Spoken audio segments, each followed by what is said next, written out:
is the White House doctor in charge of the coronavirus response. First, some information provided by Dr. Birx. After looking at data and information that have been compiled over the past few days, she said this.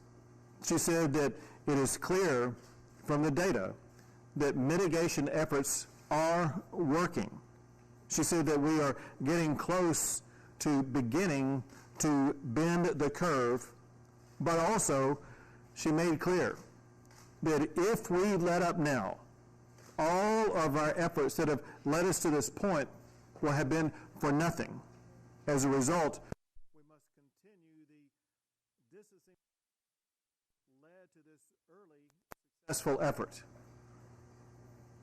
Also in presentation by Treasury Secretary Mnuchin, he said that states should begin receiving funds from the federal government around April the 24th that will help the states respond to the challenges posed by COVID-19. He also added that direct deposits of money to our fellow Americans should begin next week.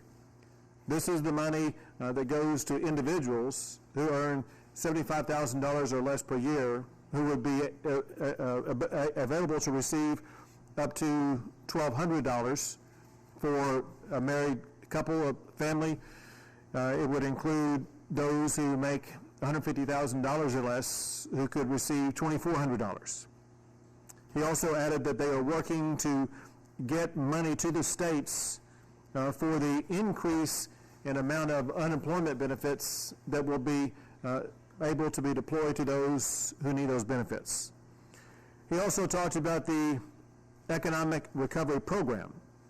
This is a program that provides $2 million of loans for small businesses here in Texas, as well as the Paycheck Protection Program that helps businesses maintain payroll through loans of up to $10 million. There are certain qualifying specifics about each of those loan programs.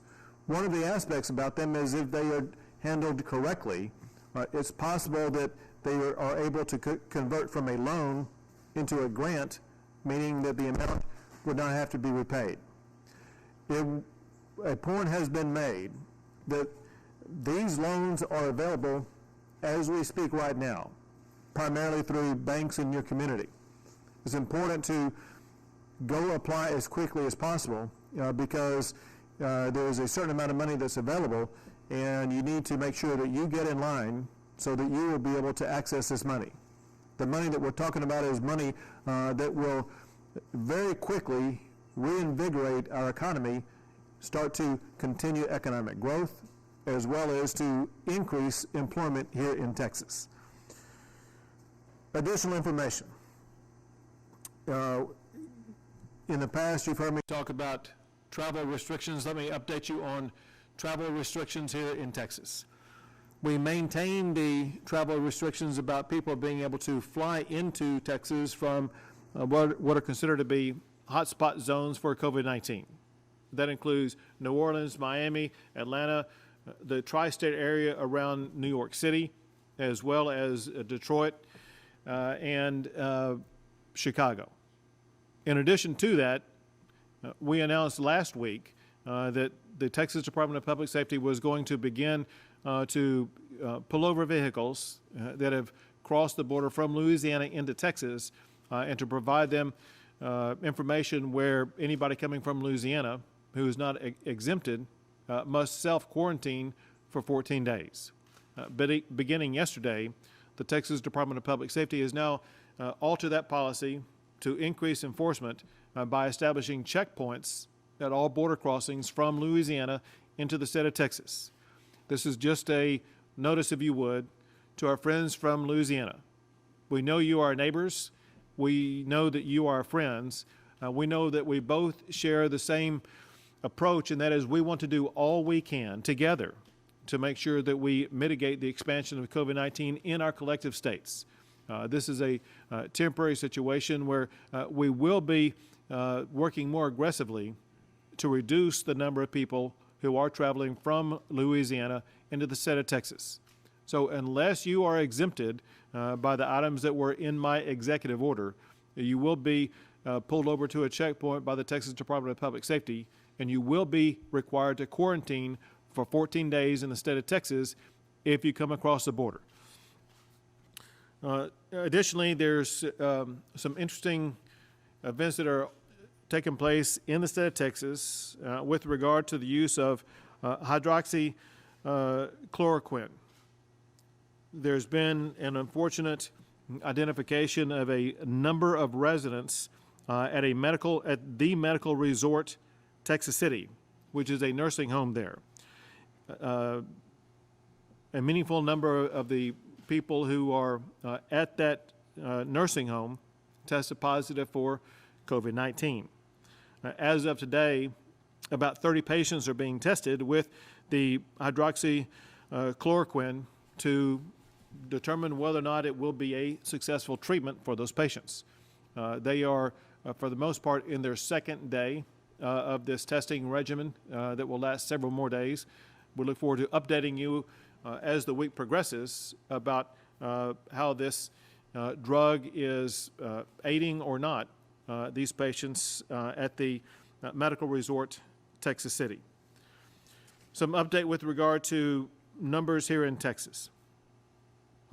As of today, as of this hour, there have been 85,357 Texans who have been tested for COVID-19. That is about a 20% increase over the number who had been tested yesterday. If you go back for about a week period of time, on average, we are increasing the number of people who are being tested by more than 10% per day, compounded daily. Of the more than 85,000 people who have now been tested, there are 7,319 who have tested positive. Once again, the number of people who test positive continues to remain less than 10% of everyone who is tested. By the way, of the people who are tested, we should easily this week exceed 100,000 in the number of Texans who are being tested. Of the 7,319 who have tested positive, we have confirmed hospitalizations for 1,153 of those individuals. And as of today, unfortunately, there have been 140 fatalities.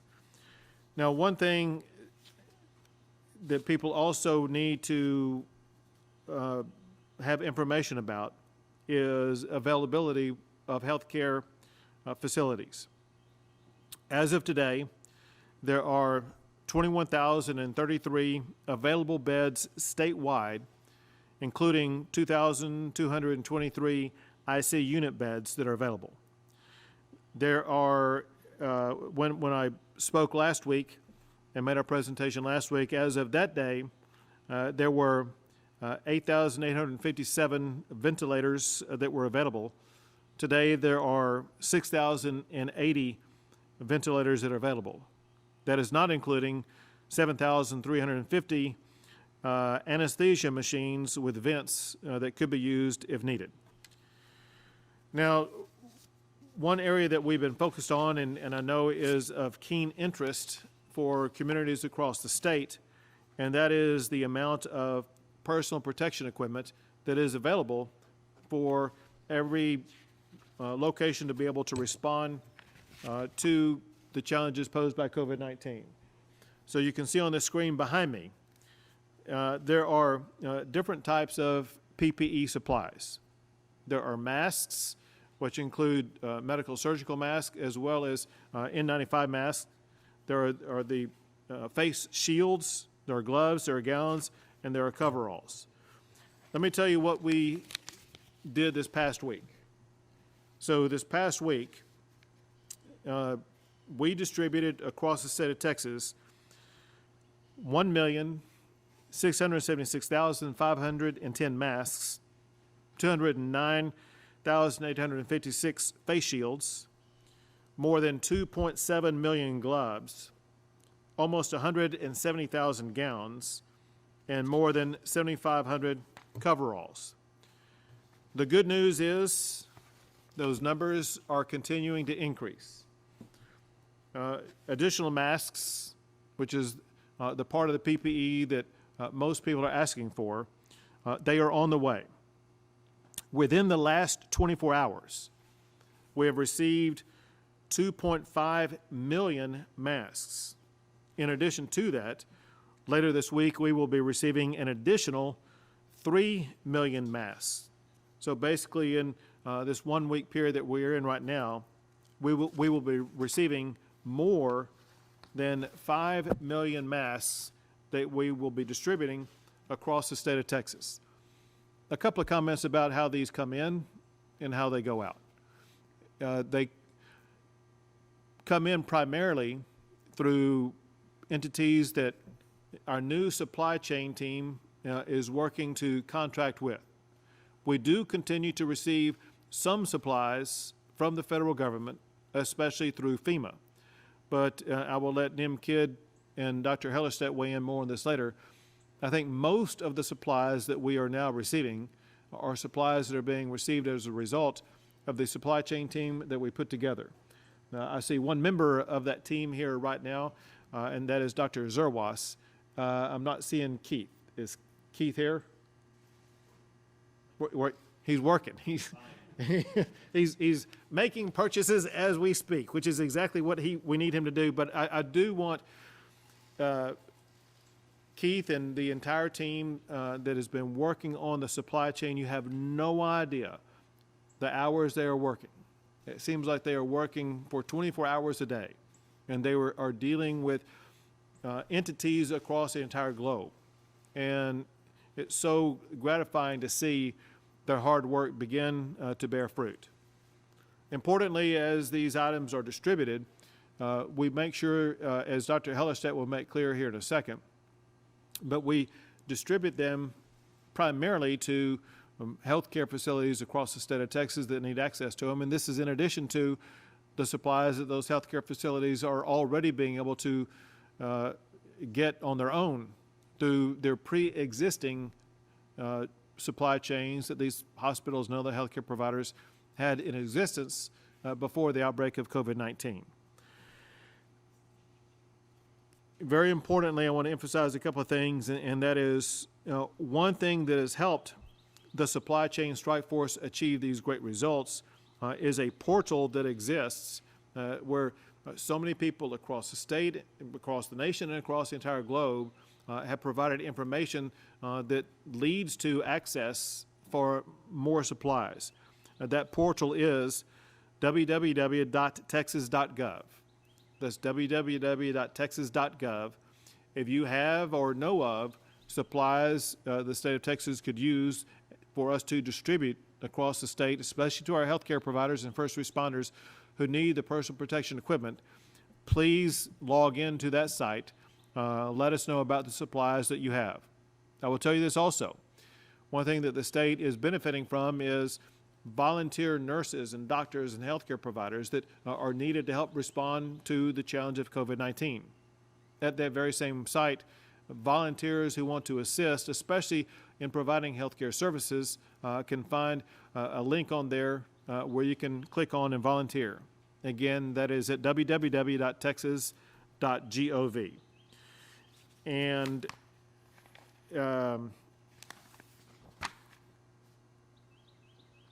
at that point, I think with regard to additional explanations about how this supply chain works in more detail, I would like to turn things over to Dr. Hellerstedt. Thank you, Governor Abbott. I'm John Hellerstedt. I'm the Commissioner for the Texas Department of State Health Services. And I want to talk a little bit about how we have prioritized the distribution of the personal protective equipment that we have obtained through the state through the various mechanisms that the governor related to. So we wanted to set out a set of priorities, since the amounts that we had were not the amounts that had been available in the past, clearly because of COVID-19, the need, the demand for these supplies came up just at the same time that in many ways ordinary supply was curtailed. So we did come up with priorities, and our priorities are listed here. The first sets hospitals or healthcare professionals in contact or treating confirmed COVID patients with potential for high loss of life. Those individuals who are taking care of those folks need to be protected against COVID-19 because oftentimes they're in a setting that is the most high-risk setting for the spread of COVID-19. And we did not want to lose hospital capacity due to essentially taking out the healthcare workforce. Also healthcare facilities that would include long-term care facilities where we saw an emerging outbreak. So in other words, a nursing home or a state-supported living center where there were proven cases of COVID-19, and we wanted to get personal protective equipment to those staff and also to help mask patients in order to curtail the spread of COVID-19 to those vulnerable populations. And we know that those vulnerable populations are at the most risk for poor outcomes for COVID-19. We also had as a priority facilities and EMS personnel that may encounter suspected cases or interface with vulnerable populations. And that could be other healthcare settings and hospitals that may not yet have a proven case of COVID-19. We supplied some to our emergency medical services personnel based on triage and the need that they might encounter someone that had respiratory issues. We had hospital staff for in-house testing and also for use in emergency departments.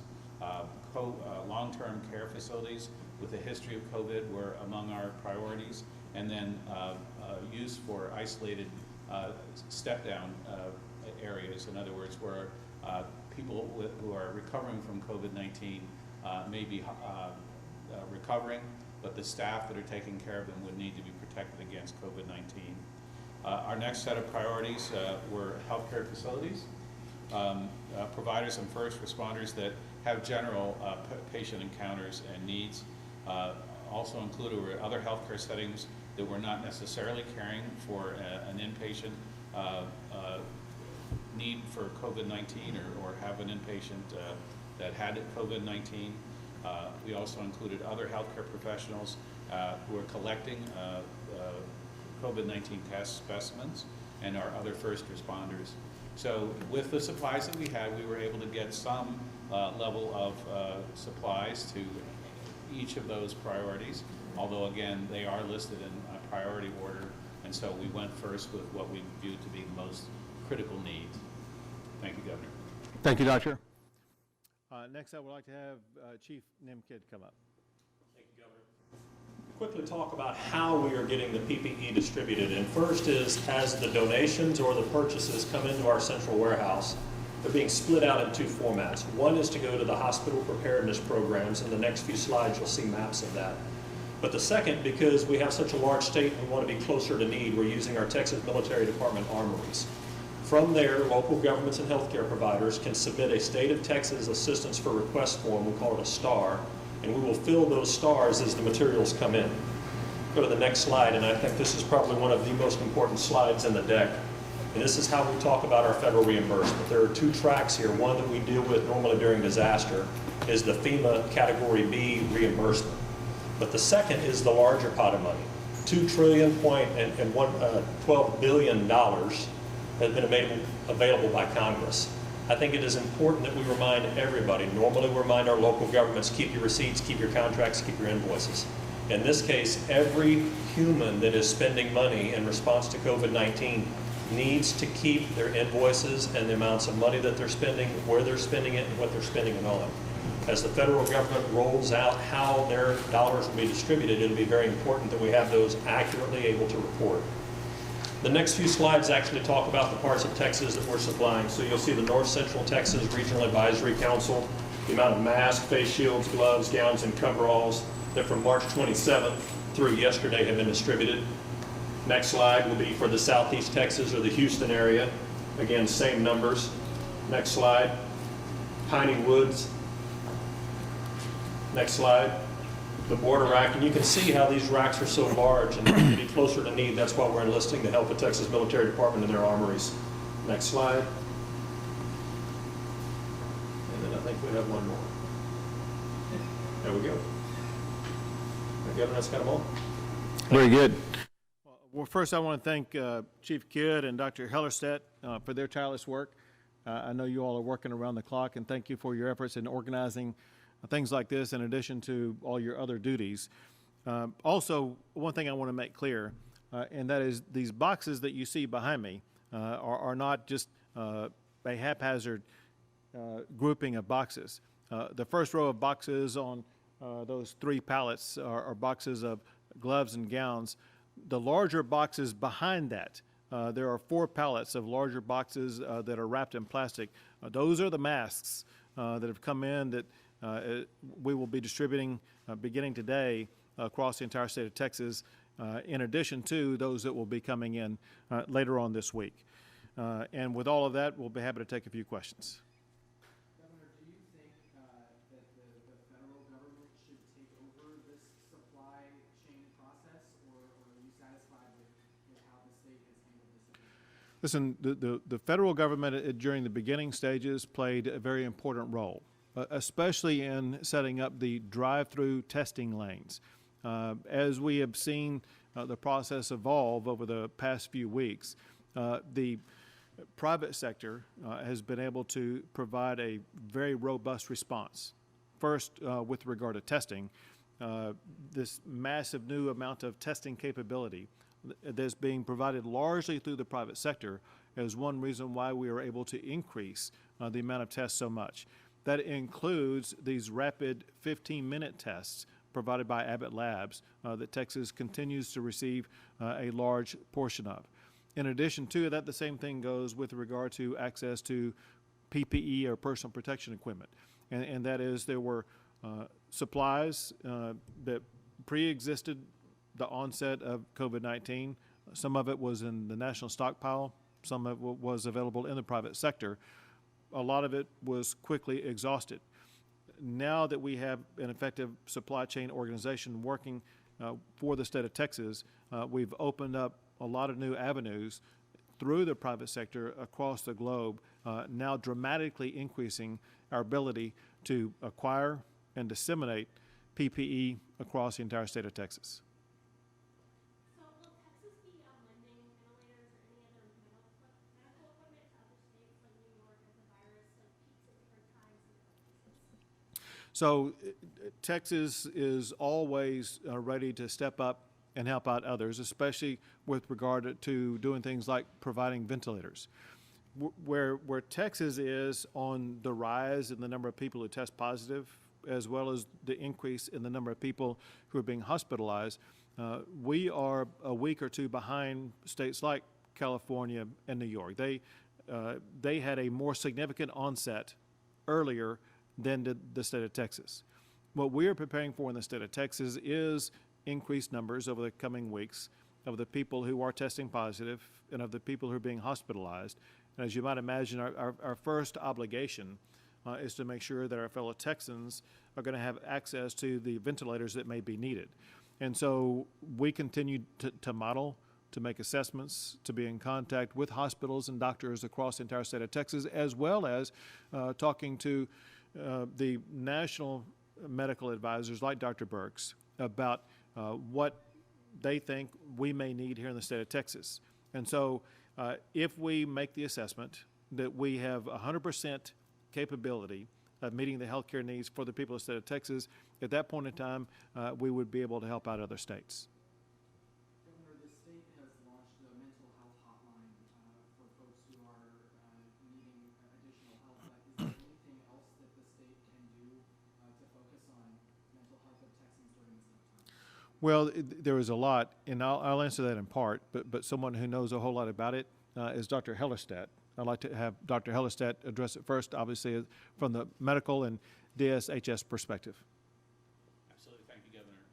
I think one of the things that is most important is for people to realize that they have things that they can do, that they are already have been doing, that we believe there's evidence already that we are bending the curve, if you will. So we are making the disease less severe than it would have been had we not taken the steps that the governor has had the state put in place, as well as local leadership. So to me, one of the most fundamental things of mental health is to have hope, for people to see that there are things that they can be doing that will work. I know that the HHSC, which has a lot of the behavioral health services, has made these hotlines available. I think they're great, But as far as for all of us, including everyone I think here in this room, we are experiencing the stress of having to deal with COVID-19. But the way we can successfully deal with it is to take the concern that we have and turn it into useful action.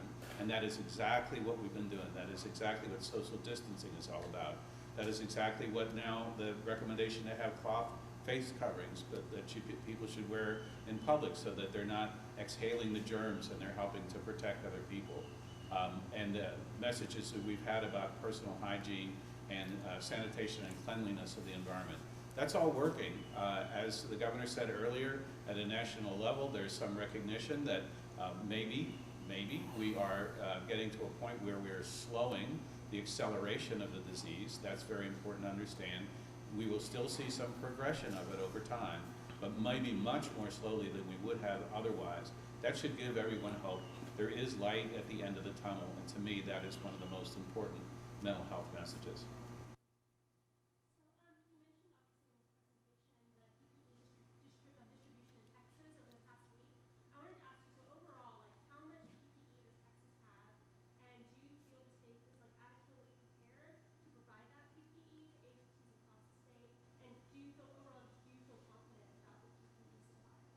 I feel more confident now than I ever have with regard to access to PPE supplies. What we have, for example, is the approximate 5,000 that we've aggregated over the past few days of face masks that we are distributing, which is more than enough for right now. What I know is additional supplies that are coming in. I know purchase orders that are out as we speak right now that could lead to a very substantial number coming in that I don't want to get ahead of things because I don't want to announce it until I have it in hand. But knowing the information that I have and the visibility of what is coming in, Texas looks to be very well supplied. Governor, have you talked to the Dallas County judge at all today? And if so, how have those conversations? You know, it's very interesting because I've had multiple and very meaningful conversations with the Tarrant County judge, with the Denton County judge, with Bexar County judge, and I've maintained contact with the Dallas mayor, as well as mayors in the Dallas region, as well as Mayor Nirenberg in San Antonio, as well as maintaining, whether it be myself or our team, in communications with leadership in Harris County, as well as the smaller communities around the state of Texas. I checked, and according to my office, we've had 0 inquiries or phone calls from the Dallas County judge ever with regard to COVID-19. I have hosted multiple telephone town hall conferences for mayors and county judges. There have been often at least 1,000 local elected officials on those calls. I don't have any clarity whether or not the Dallas County judge was on there or not. But bottom line, I've never heard of him or from him. He has attempted to communicate through social media, and I communicated through a form of a letter. I wanted to make clear that what happened with regard to that incident, and that is, listen, a major general with the U.S. Army Corps of Engineers indicated that Clay Jenkins indicated to him, to the major general, that he had no intention to use the Kay Bailey Hutchison facility in downtown Dallas. And so we needed to find out whether or not they actually were going to use the Kay Bailey Hutchison Center, because other federal officials told me that if Dallas County is not going to use that, the people who would be manning that operation and those beds that are currently there right now would have to be located elsewhere. So we needed to find out if Dallas County was in fact going to utilize this. If not, other federal officials may be moving those supplies elsewhere, and that was the reason behind why I sent that letter to Judge Jenkins. Have you identified other locations at this point based on this sort of back and forth with Dallas County? Identified other locations for what? For some of these supplies and resources to be sent to? Which supplies? Whether that's PPE or Oh, the current supplies? Yeah. the convention center Yep. locations. I mean, are there other locations that have been identified? Yeah, and that's what I was trying to, so what you're asking about, are there other locations where what currently exists at Dallas County would be moved to. So that would be a federal decision. So in other words, it was the federal officials telling us that they would be required to move it elsewhere if Dallas County was not going to use it. They didn't tell us where they would move it to. So I know had a phone call with Dr. Anthony Fauci last week, and he has previously said that like all states should have strong stay-at-home orders in place. So what impact do you think will the lack of having an early statewide stay-at-home order in Texas have on preventing coronavirus infections in Texas moving forward? Right, and so based upon Dr. Fauci's comment about the importance of stay-at-home policies, I wanted to find out directly from him what his assessment was of the state of Texas and the center that we have in place. And he told me, Governor, what you have in Texas is perfectly fine.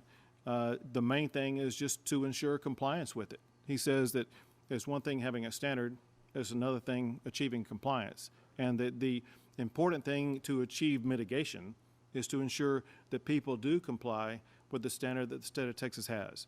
But Dr. Fauci said that the standard Texas has is fine, and so you will know before that, I talked separately, privately with Dr. Burks, who also provided information about what the Texas standard should be, and importantly, for all of these standards. The first person I talked to, and a person I talk to pretty much on a daily basis, is Dr. Hellerstedt.